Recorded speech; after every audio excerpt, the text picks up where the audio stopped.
안녕하십니까? 오늘 십자가 아래 머무는 저와 여러분이 되기를 간절히 바랍니다. 오늘 귀한 찬양으로 하나님 앞에 우리의 마음을 들여주셔서 감사드립니다. 오늘 안식일 제가 이렇게 예배를 시작하면서 앉아있는데 저의 마음에 이런 생각이 들었어요. 참 여기 앉아있는 게 얼마나 큰 은혜인가 그런 생각을 참 많이 들었어요. 목회자로 살면서 제가 얻는 축복은 하나는 무엇인가 하면 기도하는 일을 멈추지 않게 하신다는 겁니다. 그래서 특별히 태능교회에 와서는요, 그 일주일마다 이벤트들이 있습니다. 그 이벤트라는 건 어떤 분에게는 평생에 한 번이고 또 어떤 분에게는 정말 경험하지 못한 일이실지 모르는데 그런 일들을 경험하실 때가 있어요. 그리고 또 안식일에 안 보이시면 사실 목회자로서 걱정이 참 많이 됩니다. 그리고 어떤 일이 있으실까 하는 생각도 들고요. 근데 미처 이렇게 다 챙기지 못할 땐 참 죄송합니다. 그리고 늘 죄송한 마음이 들 때가 또 있죠. 그런데 하나님께서 오늘 그럼에도 불구하고 오늘 우리를 다시 붙들어 세우셔서 또 오늘 이 자리에 앉게 하시고 또 하나님의 말씀으로 오늘 우리를 살게 하시는 그 은혜를 생각하니 참 감사합니다.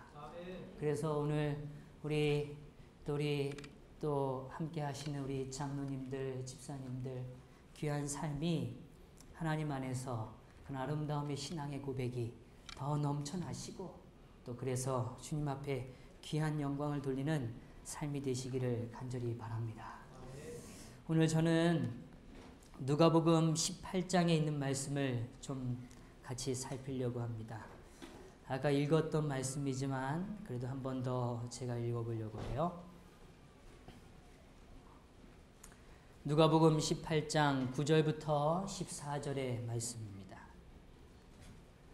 또 자기를 의롭다고 믿고 다른 사람을 멸시하는 자들에게 이 비유로 말씀하시되 두 사람이 기도하러 성전에 올라가니 하나는 바리새인이요 하나는 세리라.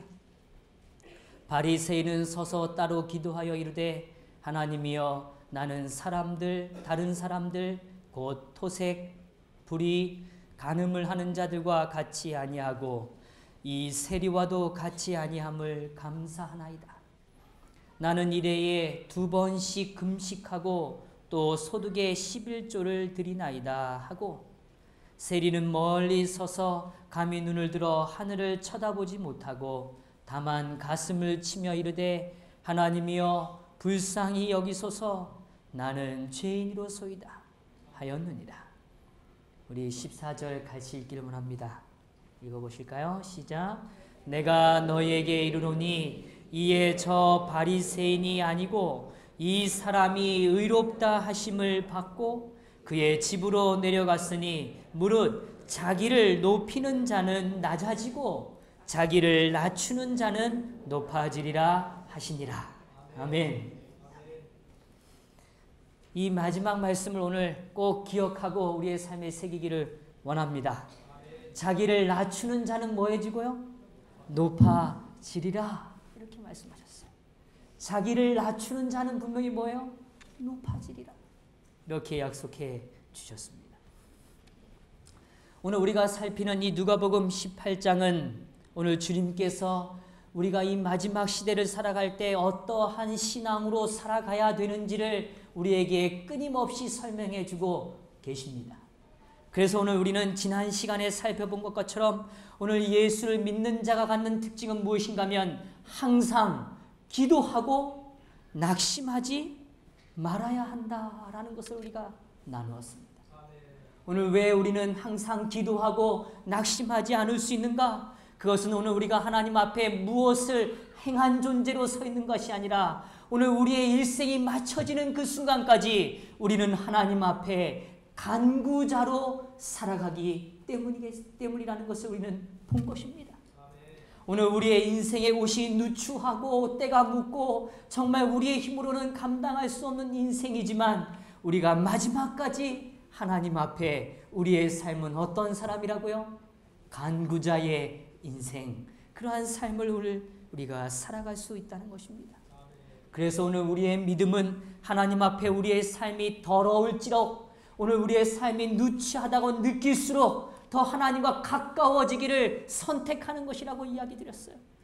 그래서 오늘 우리의 삶은 영적으로 하나님과 친밀해지는 역사, 하나님에 대한 그 친밀감을 느끼는 그러한 신앙의 성숙이 우리에게 필요함을 우리는 나누었습니다.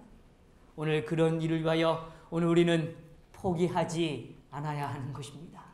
마지막까지 끝까지 우리는 기도하는 일을 멈추지 않는 것이죠. 그런데 오늘 주님께서는 이제 18장 9절부터 14절까지의 말씀에서는 기도에 대하여 이야기해 주세요. 오늘 기도하는 자가 가져야 되는 삶의 중요한 모습들을 우리 앞에 펼쳐 보여주고 계시는 겁니다. 오늘 저는 세 가지의 주제로 오늘 이 기도에 대한 제목을 좀 이해해 보려고 합니다. 첫 번째, 살아있는 기도란, 오늘 생명력 있는 기도란 어떤 기도인가? 먼저 답답함의 자각입니다. 뭐의 자각이라고요? 답답함의 자각입니다. 오늘 우리의 인생이 답답하게 느껴지시면, 오늘 그 답답함의 문제를 들고 하나님과 이야기를 시작하셨다면 그것은 살아있는 기도인 것이죠. 오늘 우리가 살아있는 기도라는 건 다른 게 아닙니다. 모든 문제가 해결되었기 때문에 기도드리는 것이 아니라는 거예요. 오늘 지난 시간에도 말씀드렸지만 간구자의 인생은 여전히 우리의 삶에 문제가 닥쳐오고 여전히 절망과 낙심할 이유가 충분한 인생이라는 걸 인정하는 것입니다. 그래서 오늘 우리가 생명력 있는 기도라는 건 답답함을 인정하는 것입니다. 깨닫는 거예요. 자각하는 것입니다. 내가 한치도 내 인생을 바라볼 수 없는 인생이라는 걸 인정하는 것입니다. 그것이 정말 살아있는 기도라는 것입니다. 두 번째로 오늘 우리가 다루고 싶은 주제의 생명력 있는 기도는 다른 것이 아니라 죄에 대한 자각입니다. 죄가 무엇인가? 죄에 대한 분명한 자각이 일어나지 않으면 그것은 살아있는 기도가 아닙니다. 그것은 죽어있는 기도라고 이야기해요. 오늘 우리가 정말 생명력 있는 기도가 되기 위해서는 죄에 대하여 우리는 분명히 깨달아야 합니다. 자각하셔야 해요. 오늘 우리가 자각되어져야 하는 것입니다. 세 번째로 오늘 저는 무엇을 나누길 원하는가? 생명의 기도는 전능자를 향한 의뢰심의 자각입니다. 전능자, 오늘 이 땅에 가장 위대하신 분, 오늘 그 우리의 생명을 주시고 우리를 구원하신 그분에 대한 우리의 의뢰심, 그분께 맡기는 우리의 마음에 대한 자각이 오늘 우리에게 있기를 원하시는 겁니다. 그럴 때 하나님은 오늘 우리의 삶을 낮은 자라 부르시고 오늘 그 낮은 자를 부르셔서 높여주시는 역사, 오늘 주님께서 우리를 새롭게 하시는 역사를 경험하게 되는 것입니다. 제가 지난 한 주에 저랑 함께 우리 믿음반 공부하시는 분들에게는 잠깐 설명을 드렸는데요. 한 주 동안 한편으로 마음이 좀 무거웠습니다. 제가 무거웠던 이유는 뭐 여러 이유도 있긴 하겠지만 다른 이유가 아니라 제가 이렇게 그 핸드폰으로 아침이 되면 이렇게 뉴스 검색을 한번 합니다. 스크린을 할 때 혹시 특별한 일은 없나? 뭐 제가 TV를 이렇게 보는 시간은 없어서 이렇게 스크린을 좀 합니다. 그런데 이번 주 내내 기사에 올라오는 내용이 있어요. 그것이 뭔지 아세요? 아, 예. 이산가족 이야기예요. 이산가족 상봉을 하는데 제가 한 사진을 좀 준비했습니다. 한번 좀 보여주시죠. 이 사진 보셨어요? 네. 이 사진 제목을요, 제가 이 스크랩을 좀 해왔습니다. 이 제목이 뭔가면, 제 제목이 참만, 여보 잘 가시게. 여보 잘 가시게. 이 두 분이 부부세요. 그런데 이 두 분이요, 결혼을 하시고 헤어지셨죠? 이 남북 이산 가족이 되신 거예요. 그런데 몇 년 만에 만나셨냐면 60년 만에 만나셨어요. 60년 만에 만나셔서 2박 3일을 보내신 겁니다. 그리고 다시 헤어지시는 거예요. 헤어질 때 남기는 말이 여보 잘 가시게. 잘 가시게. 60년 만에. 20대 꼴다운 청춘에 두 분이 만나셔서 오늘 영원히 함께 하자는 약속을 하시고 그 결혼을 시작하셨는데 그 시간이 어느덧 60년이 흘러서 이별의 시간이 이 아름다운 만남이 된 거예요. 그런데 이 아름다운 만남이 너무 고통스러운 겁니다. 2박 3일 만나고 뭐 하는 거예요? 헤어진 거. 어느 한 기사에는 이렇게 해요. 다시는 못 볼 사람들. 그런 기사도 있더라고요. 참 마음이 잔하지 않습니까? 저는 오늘 우리의 삶의 답답함은 다른 게 아닙니다. 오늘 우리가 본질적으로 인정해야 되는 자각, 그것이 무엇일까? 그것은 오늘 우리의 생명이 우리의 힘으로 좌우될 수 없는 인생, 우리의 인생의 유한함을 인정할 수밖에 없는 인생, 오늘 우리가 슬프지만 우리의 삶에 직면해야 되는 상실의 주제, 이별의 주제에 대하여 우리는 인정할 수밖에 없는 삶, 그러한 답답하지만 오늘 우리가 받아들여야 되는 우리의 인생에 대하여 이야기할 수밖에 없는 우리의 삶에 대하여 인정하는 것, 그것을 깨닫는 것이야말로 오늘 우리의 삶에 깨어있는 기도의 시작이라는 걸 잊지 않게 되기를 간절히 바랍니다. 오늘 많은 사람들은 자신이 가지고 있는 것으로 이야기합니다. 그래서 바리새인이 그랬어요. 오늘 그는 서서 따로 기도하면서 오늘 내가 다른 이와 다르게 가지고 있는 것에 대하여 주장했어요. 그런데 오늘 그 가지고 있는 것은 언제 소멸될지 모르는 그런 썩어질 것들에 불과하다는 걸 주님은 이야기하고 계시는 겁니다. 오늘 저는 성경을 보면서 한 가정을 좀 주목하게 됐어요. 그 가정이 누구의 가정인가 하면 룻의 가정입니다. 룻 잘 아시죠? 성경 룻기를 한번 좀 펼쳐보실까요? 룻기 1장 1절에 있는 말씀입니다.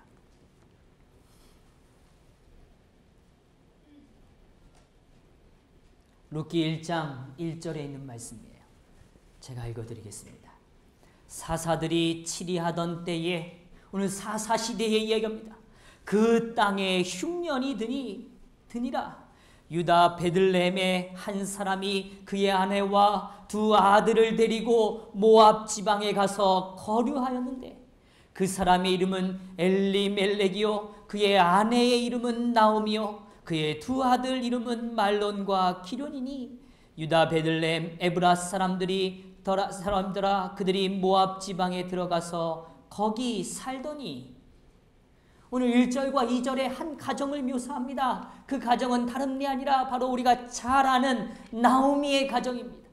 나오미가 결혼을 했어요. 그리고 오늘 많은 사람도 축하를 받았습니다. 그 가정은 참 행복해 보였어요. 그런데 오늘 그 가정이 직면한 현실은 흉년이라는 참 암담한 현실입니다. 오늘 어떻게 해야 될지 모르는 가난과 빈포함이 있는 것이에요.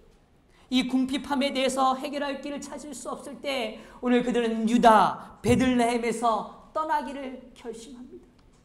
오늘 성경은 역설적으로 그 가정에 있었던 이 공간 베들레헴을 주목하죠. 이 베들레헴이라는 곳은 떡집이란 뜻이에요. 소위 말하면 방앗간입니다. 떡이 생산되는 공간이에요. 그런데 오늘 그곳에 먹을 것이 없습니다. 그래서 그들은 떠나기로 결정해요. 근데 왜 떠났습니까?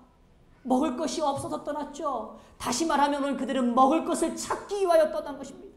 더 나은 삶을 위하여, 더 안전한 길을 위하여, 더 아름다운 삶을 영유하기 위하여, 자신의 인생의 문제를 해결하기 위하여 떠난 것입니다. 그런데 오늘 3절에 있는 오늘 이 말씀은 이렇게 이야기합니다. 나오미의 남편 엘리멜렉이 뭐 했어요? 죽고라고 표현. 오늘 만약에 이 모압 땅에서 자신의 남편을 잃을 걸 나오미가 알았다면 오늘 그는 어떤 기도, 어떤 삶을 선택했을까요? 오늘 또 이렇게 이야기해요. 나오미와 그의 두 아들이 남았으며 그들은 모압 여자 중에서 그들의 아내를 맞이하였는데 하나의 이름은 오르바요 하나의 이름은 누시더라. 이렇게 말합니다. 그런데 그 다음에 표현이 이렇게 해요. 그들이 거기에 거주한 지 10년쯤에 이제 한 10년이 지납니다. 그 10년의 시간이 지난 다음에 5절 우리 같이 한번 읽어볼까요? 5절의 말씀입니다. 시작. 말론과 기련 두 사람이 다 죽고 그 여인은 두 아들과 남편의 뒤에 남았더라. 이렇게 표현합니다. 성경에요. 우리 한국 번역이 참 기가 막힙니다. 이 번역에 이렇게 표현해요. 말론과 기럨 두 사람이 다 어떻게 했어요? 죽었어요. 근데 그 죽음으로 끝나지 않고 성경은 뭐라고 이야기하냐면 그 여인은 두 아들 남편의 뒤에 뭐 했더라? 남았더라. 이렇게 표현. 뒤에 남았더라는 이 표현은 어떤 의미인가 하면 오늘 먼저 간 자가 있어요. 그리고 그 다음도 이 나오미도 그 길을 뭐 할 거라는 거예요? 따라갈 거라는 걸 설명합니다. 오늘 성경은 이야기해요. 나오미 인생 또한 다르지 않다는 얘기예요. 오늘 그도 오늘 두 사람이 죽은 것처럼 오늘 그의 인생도 따라갈 거라고 이야기합니다. 오늘 성도 여러분, 오늘 우리의 인생에 대하여 어떤 자부심, 어떤 확신을 갖고 오늘 이 시간 이 자리에 앉아 계시고 살아 계십니까? 오늘 우리의 삶이 다른 사람과 비교하여 내가 가지고 있는 것으로 그런 작은 것으로 만족하는 인생이 되지 않기를 간절히 바랍니다. 오늘 이 절망 가운데 있었던 이 룻기에 등장하는 이 가정이 이제 다시 돌아오죠. 오늘 그 부분에 대하여 이렇게 말합니다. 6절, 그 여인이 모압 지방에서 여호와께서 자기 백성을 돌보시사 그들에게 양식을 주셨다 함을 듣고 이에 두 며느리와 함께 일어나 모압 지방으로 돌아오려 하여 라고 표현합니다.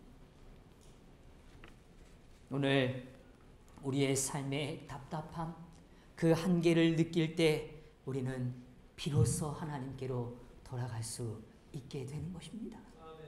성도 여러분, 오늘 우리의 삶의 답답함을 느끼신다면 오늘 주님께로 돌아갈 시간이라는 걸 기억하십시오. 그리고 오늘 주님 앞에로 진정으로 오늘 우리의 삶의 새로움을 주기를 원하시는 그 하나님을 꼭 만나시게 되기를 간절히 바랍니다. 오늘 이와 더불어 좀 한 인물을 좀 더 생각해 봐요. 저는 누구를 떠올렸냐면 베드로를 떠올리게 되었어요.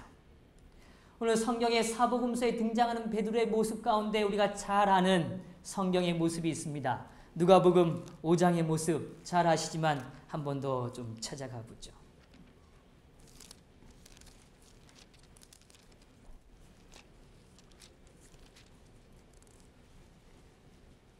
누가복음 5장 1절의 말씀 제가 읽어드립니다. 무리가 몰려와서 하나님의 말씀을 들을새 예수는 게네사렛 호숫가에 서서 호숫가에 배에 두 척이 있는 것을 보시니 어부들은 배에서 나와서 그물을 씻는지라. 3절, 예수께서 한 배에 오르시니 그 배는 시몬의 배라. 육지에서 조금 떼기를 청하시고 앉으사 배에서 무리를 가르치시더니 말씀을 마치시고 시몬에게 이르시되 깊은 데로 가서 그물을 내려 고기를 잡으라. 5절, 우리 좀 다 같이 또 한번 읽어보겠습니다. 5절의 말씀입니다. 시작. 시몬이 대답하여 이르되 선생님, 우리들이 밤이 새도록 수고하였으되 잡은 것이 없지만은 말씀에 의지하여 내가 그물을 내리리다 하고. 아멘. 이것입니다. 오늘 주님께서 오늘 그 밤새 그물질을 해서 오늘 아무것도 얻지 못한 그 베드로를 찾아오셨죠. 그리고 주님을 말씀하십니다. 베드로야, 다시 가서 그물을 뭐하거라? 내리거라. 그렇게 이야기합니다. 그럴 때 베드로가 다시 갑니다. 그리고 오늘 그곳에서 그 그물을 올려요. 그리고 나서 돌아와서 오늘 그가 하는 아름다운 고백이 이것입니다. 8절, 시몬 베드로가 이를 보고 예수의 무릎 아래 엎드려 이르되 주여 나를 떠나소서. 나는 무엇이라고요? 죄인이었소이다. 나는 죄인이었소이다. 성도 여러분, 오늘 베드로는 깨닫게 된 것입니다. 오늘 자신의 힘으로 해결할 수 없는 일, 오늘 그것이 하나님의 말씀으로는 가능하다는 것을 확신한 것입니다. 오늘 이 부분에 대하여 오늘 주님은 이렇게 말씀하셨어요. 오늘 베드로의 신앙에 대하여 베드로는 자신의 위험을 알지 못했다. 자부심이 그의 판단을 그르쳤다. 그는 자기 자신이 시험을 감당할 수 있으리라고 생각했다. 그러나 불과 몇 시간 뒤 시험이 이르러 왔을 때 그는 저주와 맹세로서 그의 주님을 부인합니다. 이 부분 내 말씀이 어떤 말씀인지 아시죠? 예수님께서 십자가상에 돌아가시는 그 전날 밤, 오늘 그 밤을 지나가는 그 밤은 마치 베드로가 오늘 밤새 그물을 자기 힘으로 가지려고, 자기 힘으로 그물을 올리려고 노력했지만 아무것도 얻을 수 없었던 그 밤처럼 오늘 예수님을 자기의 힘으로 따르려고 노력했던 그 베드로의 인생에 철저히 실패를 경험하는 그 밤이었다는 것입니다. 그런데 오늘 그 밤에 대하여 묘사할 때 베드로가 실패할 수밖에 없었던 이유에 대하여 오늘 엘렌 화트는 단 한 가지로 설명해 줘요. 그것은 무엇인가 하면 베드로는 자신의 위험을 알지 못했다라고 말합니다. 자신이 오늘 직면할 위험이 어떤 것인지를 알지 못했다는 거예요. 성도 여러분, 오늘 우리의 인생에 다가올 위험을 깨닫게 되시기를 간절히 바랍니다. 성경은 우리에게 경고하고 있어요. 오늘 우리의 삶이 무엇 때문에 흔들릴지를 이야기하고 있는 것입니다.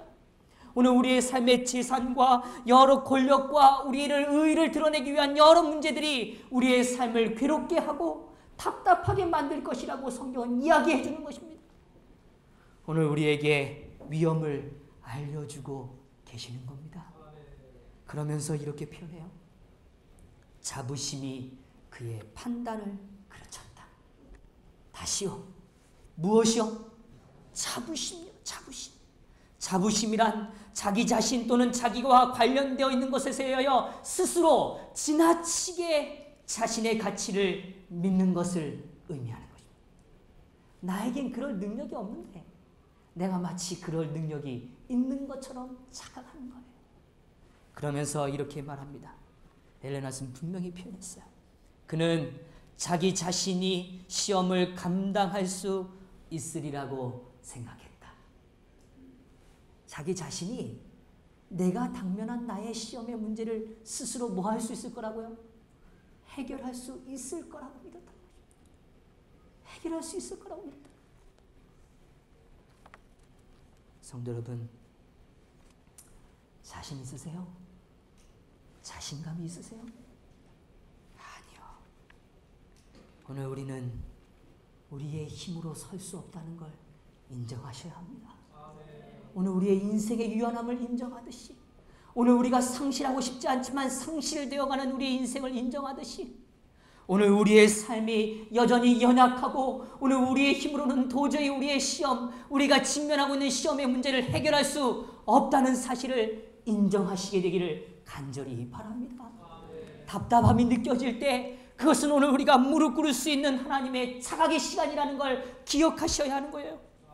그런데 오늘 주님께서는 우리에게 이렇게 용기의 말씀을 주십니다.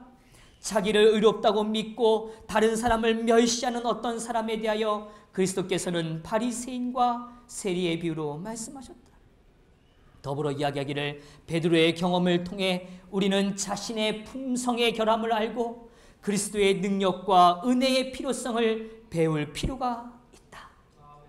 주께서는 베드로에게 시험을 명쾌하실 수 없으셨으나 그의 실패에서 그를 구원하실 수 있으셨다. 아멘. 오늘 우리의 실패의 자리가 있을지 모릅니다. 그러나 오늘 그 낙담의 자리로부터 우리를 구원하실 수 있으신다는 겁니다.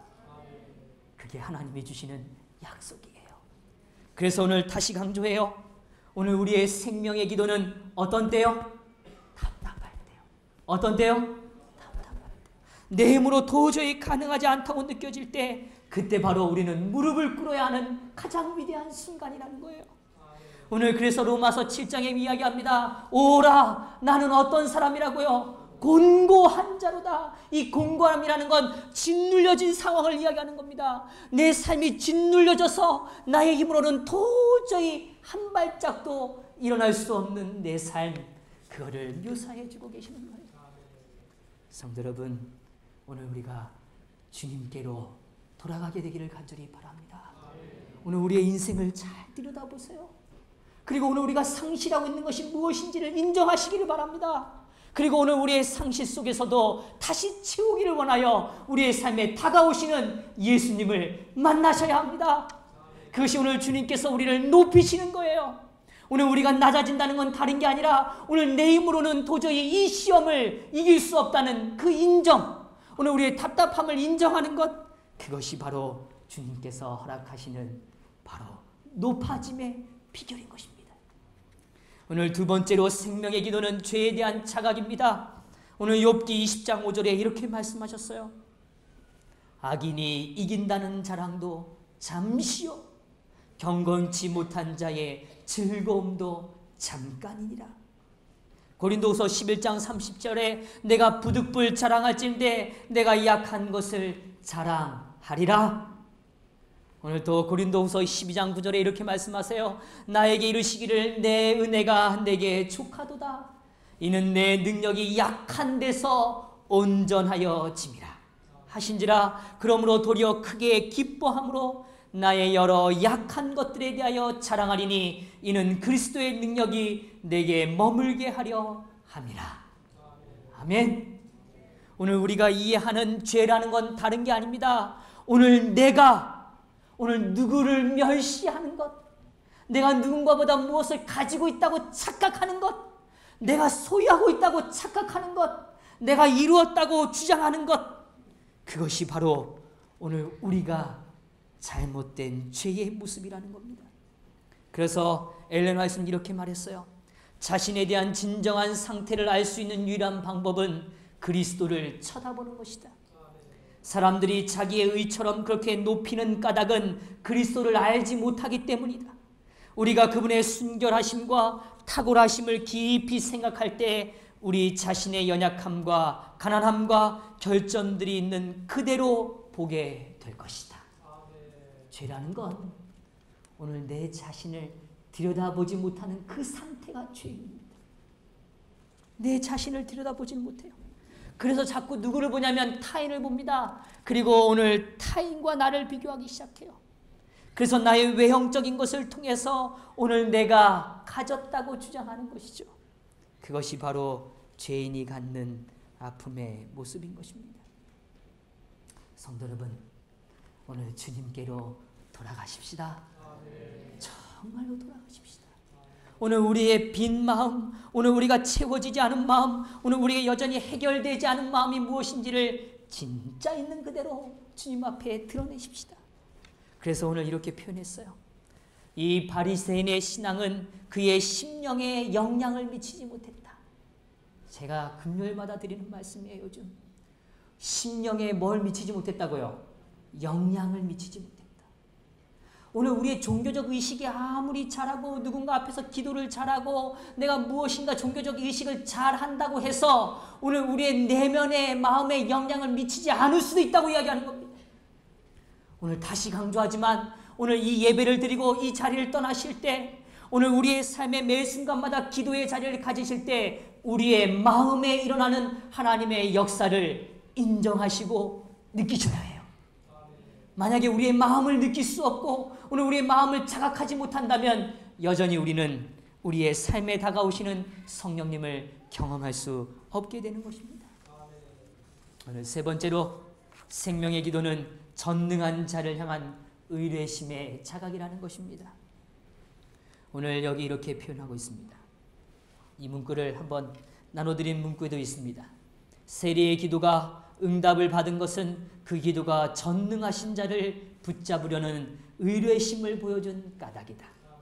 세리의 생각에는 자기 자신은 하나님 앞에 아무것도 아니요 오직 수치스러운 존재일 뿐이었다.